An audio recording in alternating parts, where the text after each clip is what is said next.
We have Cristina Tat coming to us, I think from Japan, is that right? Oh. Yes, that's right. Okay, so welcome, and I'm going to turn it over to you. Okay, thank you for having me. So just a quick word about myself. I'm going to share my screen so you can see my slides. Just a moment. So as Joe said, I am from Western Japan, from Kobe, and I teach at Kwansei Gakuin University. I'm an associate lecturer of English. So just to give you a quick background about Japan, basically, a lot of liberal arts courses are being phased out. So there are not of universities graduating English majors anymore or literature majors. Our university also, we do not graduate English majors. Our students study on different tracks in the School of Policy Studies. These kind of tracks include education, architecture, international relations, public administration, and education. And the idea is to have them learn these subjects in English or through hybrid English-Japanese courses, but mostly in English, because according to the Ministry of Education, they want to create students that are more internationally minded and can be bilingual. So for a lot of our students in the first 2 years of study, they mainly focus on developing their English academic skills.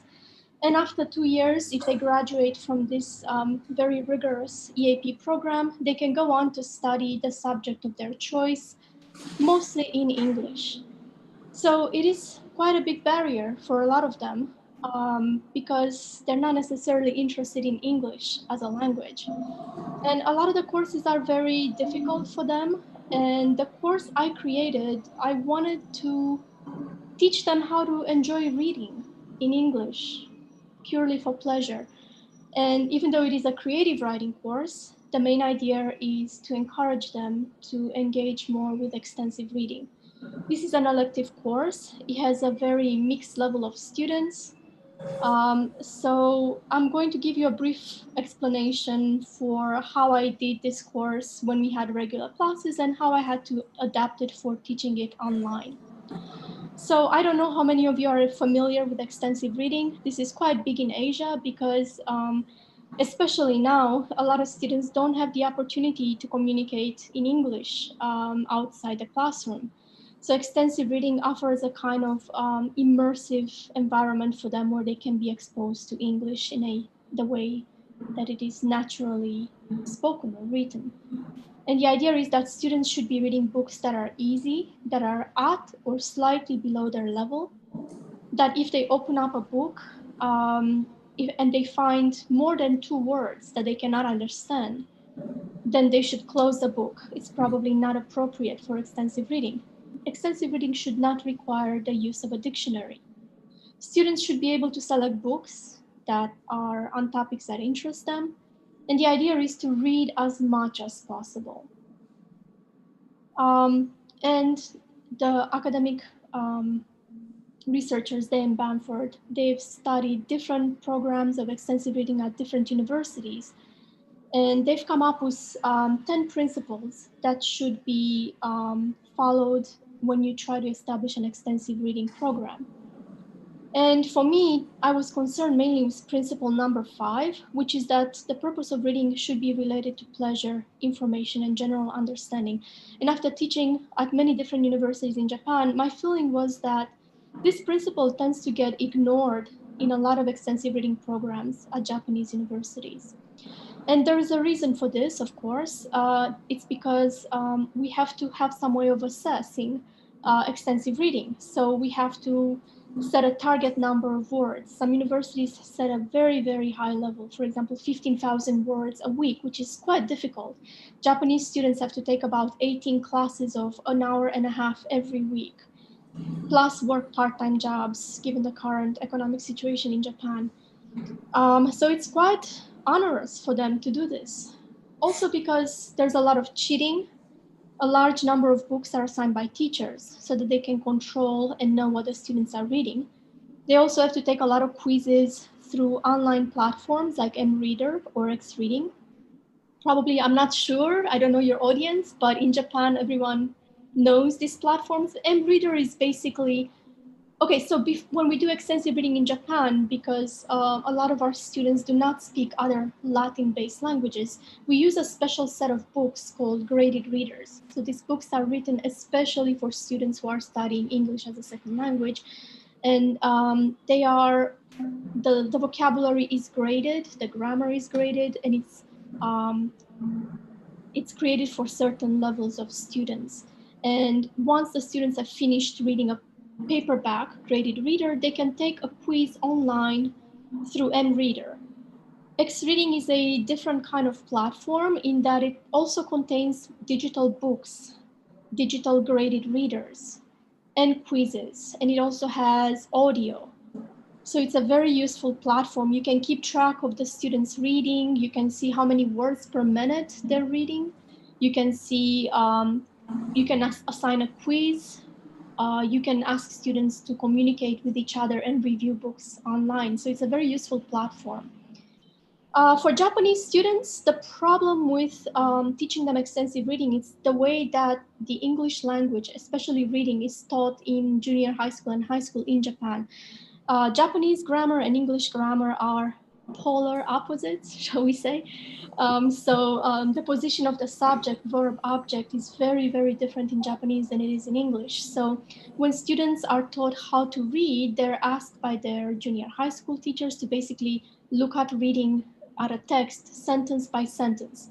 First, they have to locate the subject, then the verb, then the object, then look at prepositions, then translate them into Japanese, then try to rearrange the words. It's very difficult, and it's not really the flow that we are looking for when we teach extensive reading.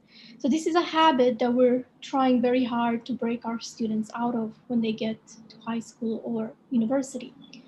Also because in Japan, students have to take very difficult tests twice a semester that are tied to their overall performance at university, things like TOEIC, IELTS, or TOEFL.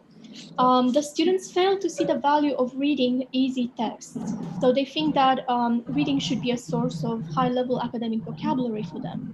They don't see why reading should not be challenging. So these are some of the problems that we have with introducing ER at universities. Now I'm going to stop talking about this a little bit, and I'm going to segue and tell you a little bit about myself. Tell you about how I have learned to speak French through extensive reading. So I was originally born in Romania, and I'm a little bit older. I grew up during the communist days when the only thing we had access to as children from the West were these French socialist comic books. And they were quite rare and very sought after by children. And luckily, because my mother was a French teacher, my sister and I were very popular with our classmates. And every time after school, we would come home and my mother would have a new piece, and we would bother her to please explain to us what Hercule the cat and Biff the dog were fighting about that week. And of course, my poor mother would just hand us a dictionary and say, well, why don't you figure it out? And this is how my sister and I, we learned how to speak French we had to translate the words and find out what they were saying. So why am I telling you this story? It's because it showcases the importance of aesthetics in reading. So for a child reader, aesthetics could be colorful illustrations or quirky characters. But what do aesthetics mean for adolescent or older readers? So at this point, I would like to give you a definition or an idea that I read from Dr. Kuzmikova, whom I had the pleasure of hearing speak at ILA Erfurt last summer. Defined as vicarious sensory motor experiencing, mental imagery is a powerful source of aesthetic enjoyment in everyday life, and reportedly one of the commonest things readers remember about literary narratives in the long term. Furthermore, it is positively correlated with other dimensions of reader response, most notably with emotion. So, using this idea and also some other ideas in Dr. Kuzmikova's talk, where she called into question the way that we are assessing reading with quizzes and comprehension questions, I decided that perhaps we could use creative writing as a source of aesthetics in reading. Basically, we could engage the students more with the text that they are reading in a more meaningful manner by making the students aware of certain writing techniques and using the text that they are reading as resources or as examples for how to apply these techniques. So my idea is that by teaching students how to be better writers, we're also teaching them how to be better, or rather more critical readers. So some of the creative writing skills that I teach are how to use sensory verbs, how to understand color symbolism, dialogue, inference skills, character development, and how to write from a third perspective. So every time we are teaching one of these skills, we are always referring to the book that we are reading.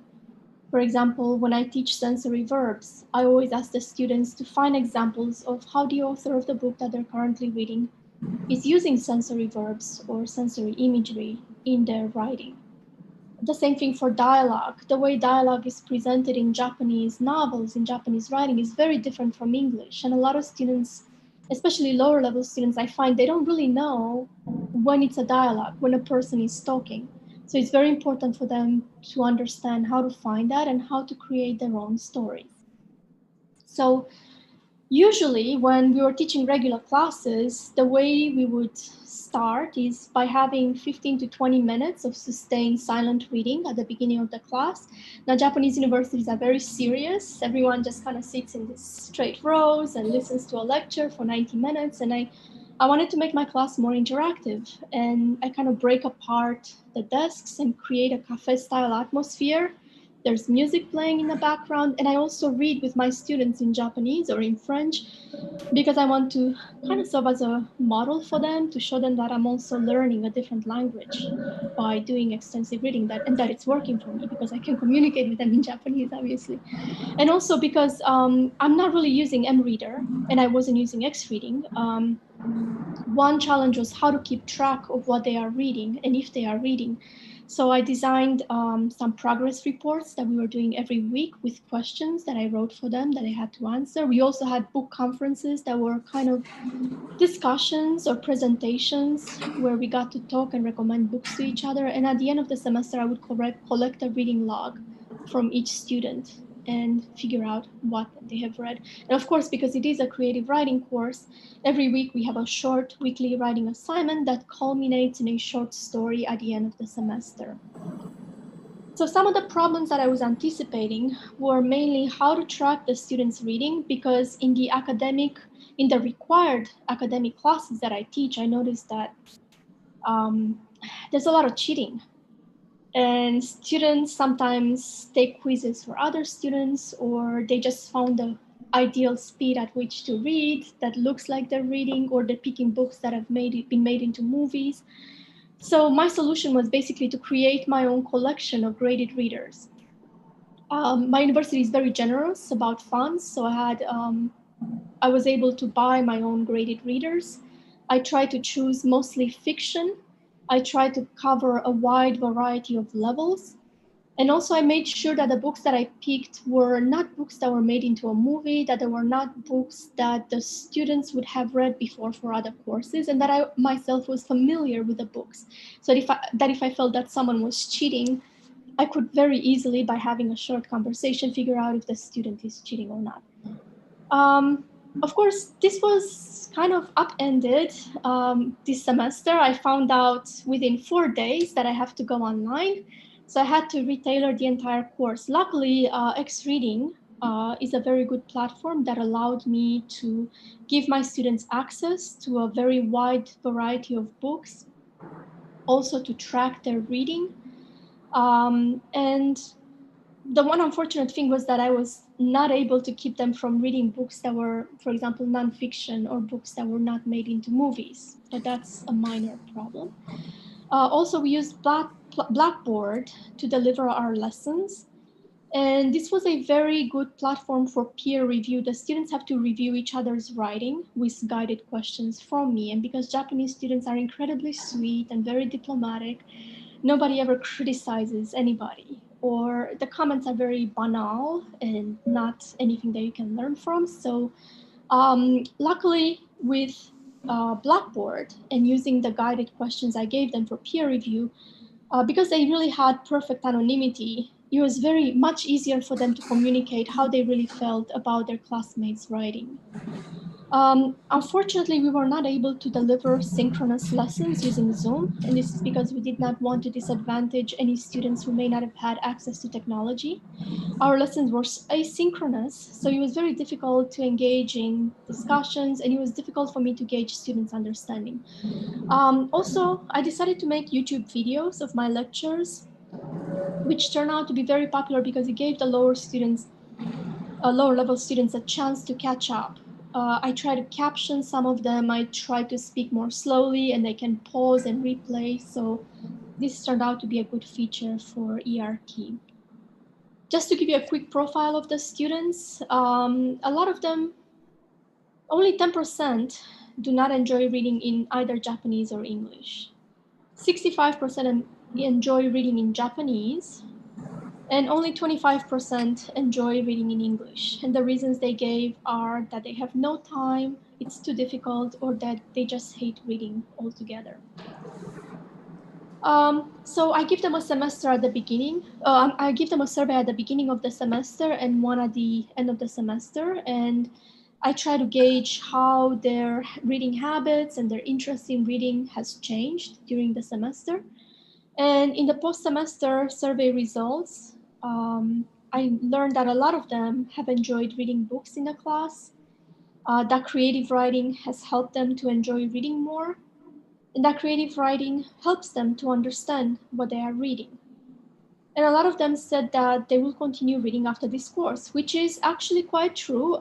The X Reading membership is valid for 1 year, and I can still keep track of my students reading. And I noticed that actually quite a lot of them are continuing to read even outside of the semester, which was like really gratifying for me. I'm an avid reader myself. I speak several languages, and I wanted to kind of instill that sense of reading for pleasure in my students, and it seems that it is working.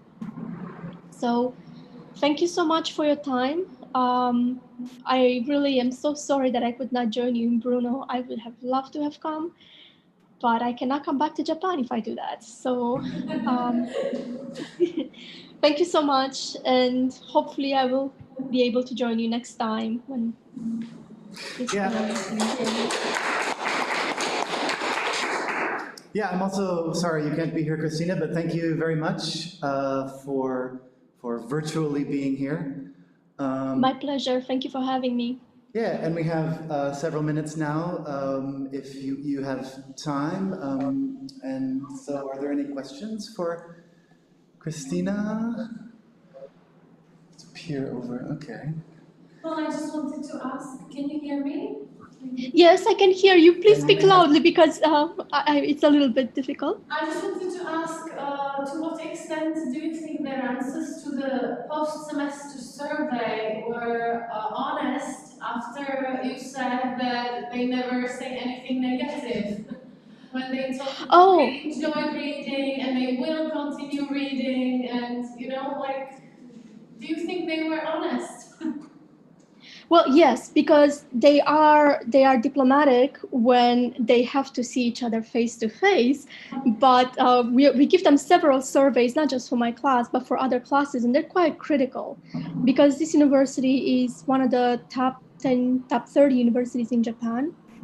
The students are well selected, and the survey is anonymous. I mean, I don't know who gave those answers. So if they hate a course, they will be quite vocal about it. Also, the fact that I'm looking at X Reading, I looked at it last week, and I can see that I've had 90 students this semester, and that about 65 of them are still continuing to read, and they have read more than I've assigned them. I've assigned them about 9,000 words a week for a passing score. That tells me everything I need to know. Is they are not obligated to continue reading. They're not obligated to read our next reading, but they're doing it. So I don't think that they're doing it to flatter me. They don't have any reason to. Thank you. You're welcome. Thank you. Christina, I have a couple questions from people who are watching on YouTube. So Geraldine asks, do students choose their own books? Do they choose from a suggested list? What kind of books do they read? So when the course was taught in regular face-to-face classes, because I had no way of, I didn't make them take quizzes and I didn't keep track of their reading, I kind of limited them to the collection of books that I created for them, the graded readers that I bought for them in the school library. These books were mostly fiction because it's a creative writing course, so we need to use the books as resources to learn how to write. And I can also check by looking at how long the person had the book checked out and look at the library logs. Now that we are doing online teaching with xreading.com, the students can choose any book they like. I didn't limit their level. And I noticed that some students are actually, maybe because students who like reading to begin with are taking my class, or students who are capable of doing reading. A lot of them are also reading books that are not necessarily X-reading books. They're not graded readers. A lot of them are reading books that are like J.K. Rowling's or Dashiell Hammett, Dickens.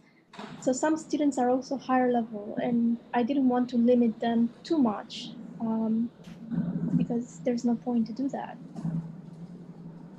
Mm-hmm.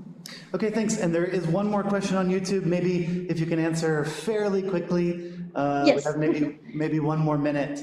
Okay. But Micah asks, can they use the structures they encountered in the graded readers for academic writing in their subject courses? Academic writing, no. I mean, academic writing, at least at my university, it's very formulaic. It's the students, it's already such a big task for them to learn how to quote, how to paraphrase, how to summarize other writers' ideas without plagiarism, that it's very hard for them to insert their own opinions. So creative writing, I just wanted to give them a free hand, and I wanted them to express themselves using some very simple creative writing techniques. Now, the graded readers, I would say below level 3, it's kind of difficult to find good graded readers that would have examples of the techniques that I wanted to teach for creative writing. But if you have students who are reading level 3 and above, it's no problem. Cambridge Golden Readers, I think they're called, they're quite good for that. And X-Reading has a wide variety of books that you can access that are above level 3 that you can find very good examples of how to use some of the techniques that I taught. But not all graded readers would work. You have to, I selected my own library personally for my course. Okay, thanks, Christina. Thank you. If I could just add a comment, I mean, my background is in creative writing, but most of my career has been teaching academic writing. So of course I don't know about your students and this particular course, but I think what you said about the students, or the comment about how visual imagery is often what people remember from a text. I mean, I try to show my students as well how my writing students, I mean, that, you know, using imagery, even in academic writing, especially in sort of popular academic writing, which many of them might have to do as well, you know, that's a technique that is transferable over to academic writing as well. So I think that maybe, I don't know, maybe not the exact verbal lexical structures, but surely some of the, I don't know, is it your experience that some of the concepts that they learn by reading the creative writing? I would love to talk to you more about that, because I am actually teaching mostly academic writing. I've only had 2 years of teaching creative writing and teaching it for students who are studying English, not teaching creative writing per se. So I would love to hear more about that, because I find it a little bit difficult for me to do what you just said. Yeah, I would love to chat more about that. So. Thank you. Right now we have to move on because we are going to hear from Stergiani and Fergus, who are coming to us from Ireland, I believe.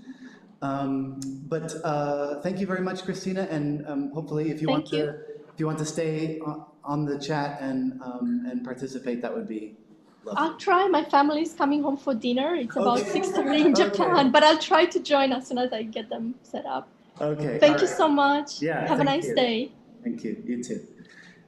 So, hi.